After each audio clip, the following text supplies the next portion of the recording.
செய்ய வேண்டும்? ஒரு மனிதன் வளர்ப்பு ரொம்ப முக்கியம். தாய் தகப்பனுடைய வளர்ப்பு இருக்குது, அது ரொம்ப அவசியம். ஏன்னா சில தாய் தகப்பன்கள் என்ன பண்ணுவாங்கன்னா, ஒரு குழந்தை இல்லாமல் இருப்பாங்க. ஒரு 5 வருஷம் பார்த்து அவங்களுக்கு ஒரு குழந்தை பிறந்திருக்கும். அந்த குழந்தையை வளர்க்கும் போது அது எந்த தவறு செய்தாலும் எடுத்துக்க மாட்டாங்க. ஏன்னா இல்லாமல் இருந்தாங்களே, அதனால். அப்போது அந்த குழந்தை போகிற போக்குலேயே போகும்போது தீய வழியில் போக ஆரம்பிச்சிடும். அது இந்த பெற்றவங்களால் அதை கண்ட்ரோல் பண்ண முடியாது. அப்போது இதுக்கு காரணம் வளர்ப்பு ஒரு முக்கிய காரணம். இது ஒரு பாகம். அது இருந்தாலும் வளர்ப்பு நல்ல வளர்ப்பாக இருந்தாலும் போன பிரிவில் அது துஷ்டனாகவே இருந்து செத்து இருந்தால் இந்த உடலில் புகுந்த உடனே துஷ்ட செயல்கள் செய்யும். தாய் தகப்பன் எவ்வளோ நல்லவங்களாக இருந்து எவ்வளோ நல்ல வழியை காட்டினாலும் அந்த பிள்ளைகள் நல்ல வழி எடுக்காது. ஏன்னா உடல் தானே தாய் தகப்பன் செய்தது, உள்ளே இருக்கிற ஆன்மா செய்தது இல்லை. அது புகுந்தது. அது முன்னாடி எப்படி இருந்ததோ அதுக்கேற்ற செயல் இந்த உடலை வச்சுன்னு செயல் புரியும். அப்போது அது துஷ்டனாகவே போகும். நல்ல வழி போகணுன்னா, அதனால்தான் நான் ஒரு வீடியோவில் கூட சொல்லியிருப்பேன், தாய் தகப்பன் இளமையிலேருந்து கோவில் குளங்கள் போங்க, நல்ல புனிதமான பேச்சுக்களை பேசுங்க, நல்ல புனிதமான பேச்சுக்களை கேளுங்க. அப்படி கேட்கும்போது அந்த குழந்தைங்களுக்கு நல்ல அறிவு வளர்ச்சி வரும், நல்ல குணங்கள் வளரும். அதனால் தீமையிலேருந்து விலகிடுவாங்க. அதுக்கு தாய் தகப்பனே ஒரு காரணமாக இருங்க அப்படின்னு சொல்லிக்கிறேன். சில பேர் அதை பொருட்படுத்துறதில்லை, அதனால் கெட்ட வழியில் போயிடுது. இது உலகம், நன்மையும் தீமையும் கலந்ததான் உலகம். இப்போது ஒரு 10 வீடு இருக்குது ஒரு ஊருக்குள்ளே. அந்த 10 வீட்டில் பார்த்தீங்கன்னா 5 வீட்டுக்கார எந்த வீண் வம்புக்கும் எந்த இதுக்கும் போகாத அவனுடைய உழைப்பு, அவனுடைய சாப்பாடு அவன் சாப்பிட்டுன்னு இருப்பான். யார் வம்புக்கும் போக மாட்டான். ஆனால் மீதி 10 வீட்டுக்காரன் பார்த்தீங்கன்னா அடுத்தவன் வீடெல்லாம் வம்பு வலிச்சின்னு திரிவான். அப்போது அந்த நன்மையும் தீமையும் கலந்தது தான் ஒரு ஊர், நன்மையும் தீமையும் கலந்தது தான் இந்த உலகம். அதனால் இது ரெண்டுமே இருக்கும், தடுக்கவே முடியாது யாராலையும். ஏன்னா ஒரு நாடுகள் இருக்குது, நாடுகள்லேயே நன்மை தீமை நிறைஞ்ச நாடுகள் இருக்குது. மனிதன் மட்டும் நன்மை தீமை இல்லை, நாடுன்றதே மனிதன்தான். அப்போது அந்த நாடுகளே நன்மை தீமை செய்து ஒருத்தனை ஒரு நாடு ஆதிக்கம் செலுத்தி ஒரு நாட்டை அழிக்கிறான். அப்போ இன்னொரு நாட்டை அழிக்கிறான். அப்போது இந்த நாடுகளே இது மாதிரி தவறுகளை செய்யும்போது தனி மனிதன் ஏன் தவறுகளை செய்ய மாட்டான் இல்லையா? இது எல்லாம் கலந்தத்தான் இந்த உலகமா. சொல்லு. ஒரு சராசரி மனிதன் விதியை ஜெயிக்கணும்னா என்ன செய்யணும்? விதியை யாரும் ஜெயிச்ச உலகத்திலேயே இன்னும் பிறக்கவே இல்லை, யாராலையும் ஜெயிக்கவும் முடியாது. விதி நான் சொல்லிக்கிறேன், கடவுளினுடைய குழந்தை ஆன்மா, ஆன்மாவினுடைய குழந்தை மனம், விதியினுடைய குழந்தை தான் மதி. அப்போது இந்த மதியை இந்த உலகத்தில் எது வரைக்கும் விதி வாழ விடணுமோ அது வரைக்கும் மதியை விட்டுடும். அப்போது மதியினுடைய செயல்பாடுகள் செய்துக்கினே வருவேன். ஒரு நாள் விதி அந்த மதியை பிடிச்சிடும். அப்படி பிடிக்கும்போது உன் கதை முடிஞ்சிடும். புரியுதா? இதுதான் உலக வாழ்வுமா.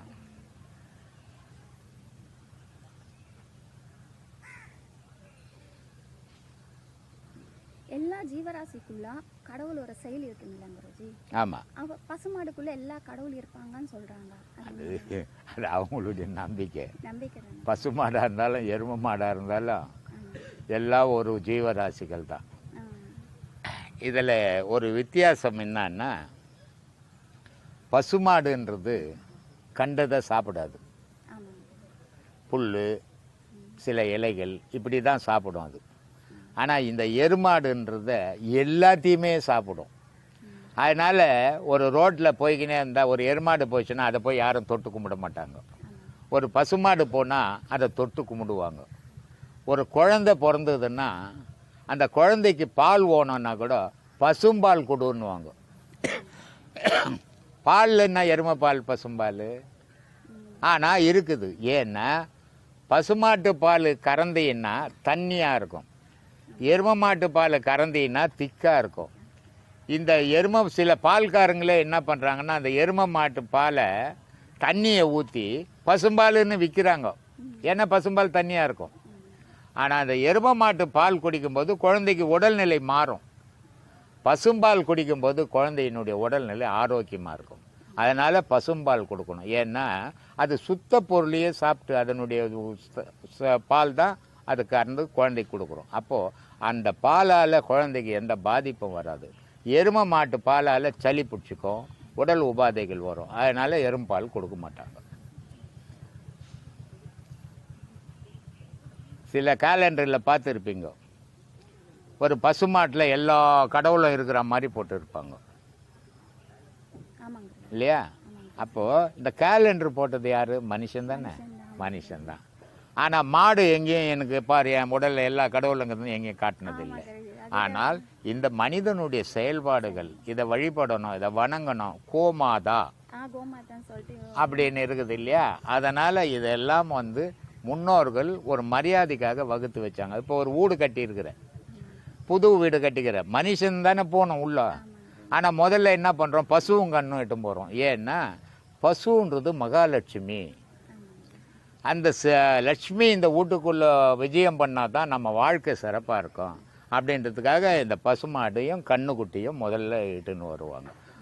அது வேற, அந்த வீட்டில் அது சாணி போடணும். போட்டதுன்னா ரொம்ப சிறப்பு அந்த வீட்டுக்கு. சில சாங்கியங்கள் நடக்கும். ஆனால் இது மனிதனுக்கு மூட நம்பிக்கை மாதிரி கூட இருக்கும். ஆனால் அந்த மூட நம்பிக்கையிலும் சில நன்மைகள் உண்டு. அதனால் இந்த செயல்பாடுகள்லாம் அதில் உண்டுமா.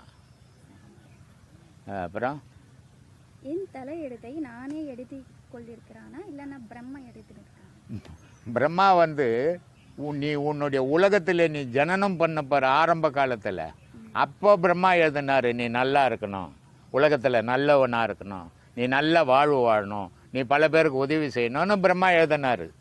ஆனால் இங்கே பிறந்து பிறந்து பிறந்து இப்போ ஒரு மில்லுலேருந்து வெள்ளை துணி போட்டு வருது. அந்த துணி போட்டு வரும்போது பார்த்திங்கன்னா இந்த மாதிரி வெள்ளையாக பால் மாதிரி இருக்கும் இல்லையா? அதுக்கப்புறமா நான் ஒரு வாட்டி கட்டிட்டு திருப்பி கழட்டி துவைச்சா கொஞ்சம் மக்கள் ஆகும். இதை 10 வாட்டி கட்டினோன்னா மொத்தமாக மக்கள் ஆகிடும். அப்போ மில்லிலேருந்து வந்த மாதிரி இருக்காது. அதே மாதிரி பிரம்மா கிட்டேருந்து வரும்போது சுத்தமாக இந்த உலகத்துக்கு ஜனனம் பண்ணும். ஆனால் நம்ம ஆசையினுடைய அளவு மீறி ஆசை சேத்துல பிறண்டா மாதிரி பிறண்டு பிறண்டு பிறண்டு நம்மளுடைய செயல்பாடுகளையே நம்மளையே நிர்ணயம் பண்ணிக்கிறோம். அதனால் இப்போத்தினுடைய பிறப்புக்கு அடிப்படையே நாமே, கடவுளே கிடையாது இல்லையா? இப்போ ஒரு குழந்தை பிறகுது, பிறந்த உடனே செத்து போகுது. கடவுள் பிறந்த உடனே கொல்லுவாரா? கொல்ல மாட்டார். அந்த உடல்நிலை அதுக்கு சரியான அமைப்பு இல்லாமல் போகிறதால அது இறக்குது. இது கடவுள் மேலே குறை சொல்லி பயனே இல்லை. ஏன்னா கடவுள் யாரையும் கொல்றதும் கிடையாது, யாரையும் காப்பாற்றுறதும் கிடையாது. மனிதனே தன்னை தானே அழிச்சின்னுக்கிறான் ஆசைன்ற ஒரு நோயால். இதை தான் அருணகிரி ரொம்ப அழகாக சொன்னார்.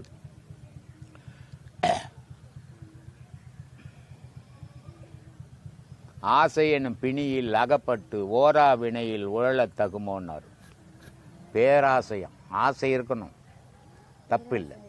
ஆசை இருந்தால் தான் வாழ்க்கையே. ஆனால் அந்த ஆசையை அதிகமான அளவு உருவாக்கிக்கும் போது ஆபத்து, அது ஒரு நோயிடான்றார். அதனால் பேராசை என்னும் பிணியில் பிடிபட்டு ஓரா வினையேன்னு உழலத்தகுமா, அது ஒரு நோயில் விழுந்துட்டடா நீ, அதுலேருந்து மீளவே முடியாது அப்படின்றார். அது மாதிரி ஆசையை அளவோடு வச்சுருந்தா அமைதியான வாழ்வு கிடைக்கும். ஆசை அளவோடு இருந்தால் நம்ம குடும்பத்தில் சந்தோஷம் கிடைக்கும். ஆசை அளவு மீறி போகும்போது குடும்பத்தினுடைய சந்தோஷமும் இழந்துருவோம், நம்மளுடைய சந்தோஷத்தையும் இழந்துருவோம். அதனால் ஆசையோடு வாழறது நல்லது.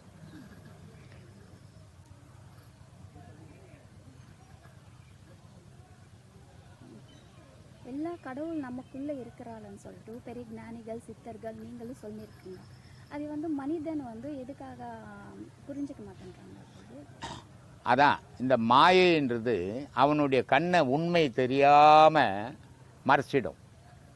மறைக்கும்போது அவன் கடவுளை தேடுறதுக்கு பதிலாக உலகத்திலேயே தேடி கிடப்பான். உலகத்தை தேடும்போது அவனுக்கு உள்ளகிற பொருள் தெரியாமல் போயிடுது. உள்ளகிற பொருள் தெரியாமல் போகும்போது அவன் கடவுள்ன்றதையே மறந்துட்டு உலக பொருட்களையும் உலக புகழையும் ஆசைப்பட்டு திரியும் போது அவன் கடவுள் ஞாபகமே வராது. இப்போது ஒரு மரத்தில் ஒரு வண்டி போய் மோதிடுறோம் இல்லையா? மோதும் போது என்னான்னு கத்துவோம்? ஒன்று அம்மான்னு கத்துவோம் இல்லையா? ஒன்று கடவுளேன்னு கத்துவோம். அம்மான்றதும் கடவுள்ன்றதும் ரெண்டும் ஒரு பொருள் தான். அம்மா இல்லைன்னா இந்த உலகத்தில் நீ அடையாளமே இருக்க மாட்டேன். கடவுள் இல்லைன்னா உன் வாழ்க்கையே இருக்காது. அதனால் ரெண்டும் ஒரு பொருள், ரெண்டையும் வணங்கித்தான் ஆகணும். சொல்லுமா.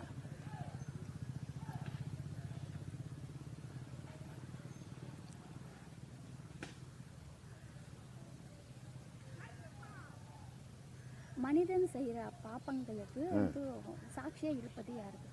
சாட்சியா இருக்கிறது யாரு? மனிதன் இப்போ நீ நான் இருக்கிறோம், இங்கே யாருமே இல்லை. நம்ம 2 பேரை தவிர இங்கே யாருமே இல்லை. இப்போ நம்ம 2 பேரும் ஒரு தவறு செய்கிறோம். நம்ம என்ன நினைக்கிறோம்? இது யாருமே பார்க்கல, இந்த தவறுக்கு அடையாளமே இல்லை அப்படின்னு நினைக்கிறோம். ஒரு வீடியோவில் ஏற்கனவே சொல்லியிருந்தேன், திருத்தணியிலிருந்து சுப்பிரமணியன் ஒருத்தர் ஒரு கேள்வி கேட்டிருப்பார். மறைந்திருந்தே விளையாடும் மனசாட்சியே அப்படின்னு கேட்டிருப்பார் கேள்வி. அப்போது மறைந்திருந்தே விளையாடும் மனசாட்சின்னா எது மறைஞ்சிருக்குது இல்லையா? நம்மளுடைய ஆன்மா நமக்கு தெரியுமா? தெரியாது. ஆனால் நமக்கு மனம் அடையாளம் இருக்குது, மனம் தெரியாது. எந்த மனிதனாலையும் மனம் தெரிஞ்சிக்க முடியாது. ஆனால் மனத்துக்கு அடையாளங்குது செயல்களை வச்சு. ஆன்மாவுக்கு அடையாளங்குது அடையாளமே கிடையாது. ஆனால் இந்த மனம் செய்கிற தவறுக்கெல்லாம் ஆன்மா சாட்சியாக நிற்குது. எந்த ஒரு தனி மனிதனும் எவன் தவறு செய்தாலும் அவனுக்கு சாட்சி அவனுடைய ஆன்மாவே.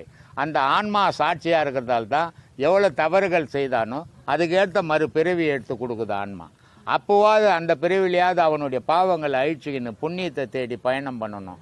அவன் திரும்பவும் பாவம் பண்ணி பாவக்குழியிலேயே விழுந்து மடியிறான். அதனால் துன்பத்திலேயே வாடி வதங்கி போகிறான். என்ன பண்ணுறது? ஆன்மாவே மனம் செய்கிற தவறுக்கெல்லாம் சாட்சி, ஆன்மாவே மனம் செய்கிற நன்மைக்கெல்லாம் சாட்சி.